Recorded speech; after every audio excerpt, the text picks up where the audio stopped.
Now, over a decade ago, Audi decided to build SUVs and then they put this mammoth on the road, the Q7.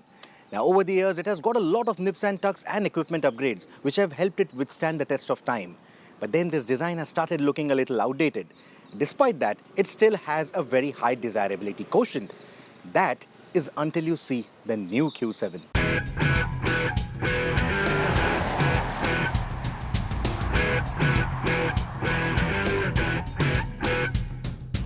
This is the leaner, athletic second-generation Q7. Now, I should be the last person talking about a weight loss program, but Audi's Mammoth has gone on one.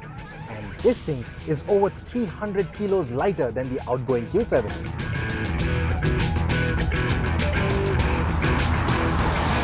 Like most new-age SUVs, there is a combination of steel and aluminium parts in the construction of its chassis.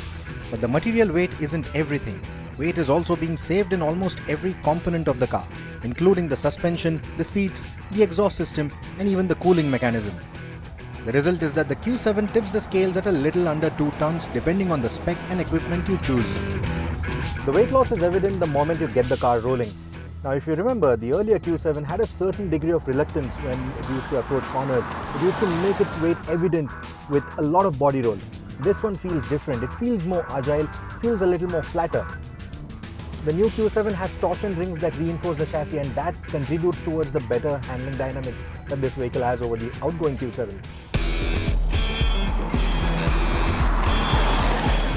Even the improved adaptive air suspension has a big influence on the Q7's road manners. The drive select function now lets you choose between 7 levels of suspension tuning, ranging from efficiency to off-road.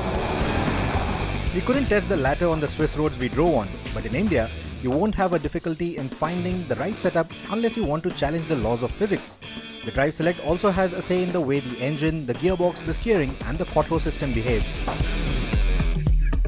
Now, the quattro all-wheel drive system has been Audi's trump card, but this car also gets 4-wheel steer, something like what you have on a 911 GT3. So at slower speeds, the rear wheels also tend to steer up to 5 degrees in the opposite direction to the front wheels, so that gives it a lesser turning radius. At higher speeds, they point in the same direction as the front wheels, again with a minor steering input. So that makes the car more agile. Now, the difference in the steering or the steering angle is not noticeable, it's very tiny. But in the real world, what it essentially does is, it negates that understeer that you have in the quattro or a 4-wheel drive system. So that again contributes to the agility that the new Q7 has. So what makes headlines for the Q7 in my view are improved dynamics. You won't be wary of twisty roads even when driving at a brisk pace. Whether or not you want to attack corners, I suggest keeping the steering level at a stiffer setting, as the comfort mode keeps it a tad too light for my liking. But the new Q7 is certainly easy to drive. In fact, it has smaller dimensions than the outgoing model. The lines are tighter and a narrow design theme for the headlights and taillights make the SUV look razor sharp. Since it is a Q7, there's plenty of bling as well, like the satin finish single frame grille and a matching applique on the doors with the quattro insignia on them. I hope it doesn't get chrome tattoos on its way to India though. The Eurospec car that you see here stands tall on 21-inch wheels and a rather generous ground clearance of 235mm. Though the body looks tall, you sit lower than the outgoing model. You still get a commanding view of the road, but the Q7 is now more car-like to drive than SUV. With aircon vents that run along the width of the fascia, the dashboard reminds me of the new Passat B8. The dash isn't too deep and isn't cluttered with too many switches. All the controls fall easily at hand and the large glasshouse gives a clear view of the road ahead. The only grudge is that the display panel for the instrumentation feels a little in your face. Despite the smaller exteriors, the cabin has become roomier in all regards. But what I like is the tightness of the design and the way the cabin wraps around you like a vault. The Q7 is laden with a lot of technology. You have a lot of assistance systems to begin with, and this infotainment system that you see here, which is a part of the Volkswagen MIB or the Modular Infotainment Matrix, is quite a powerful system. Now, these screens that you see here, the one for the instrumentation, the infotainment, even the tablets that you have at the back, they are all powered by really powerful NVIDIA chipsets. And the electronics that control all these run on fiber optic cables. How cool is that? The new infotainment is richer but looks familiar. The sat-nav integrates Google Maps and destinations are much easier to search for as you would on your smartphone. The computer gives suggestions to the driver on when to go off-throttle, decelerate or coast in order to improve fuel economy or negotiate upcoming bends or lane changes. The car also offers internet connectivity and there are a host of assistance systems as well. But most of them won't make it to India since they are radar-based. But the India-bound model will be packed to the brim with airbags, new age stability systems and a much improved braking behavior than the outgoing model. Let's talk about the engine now.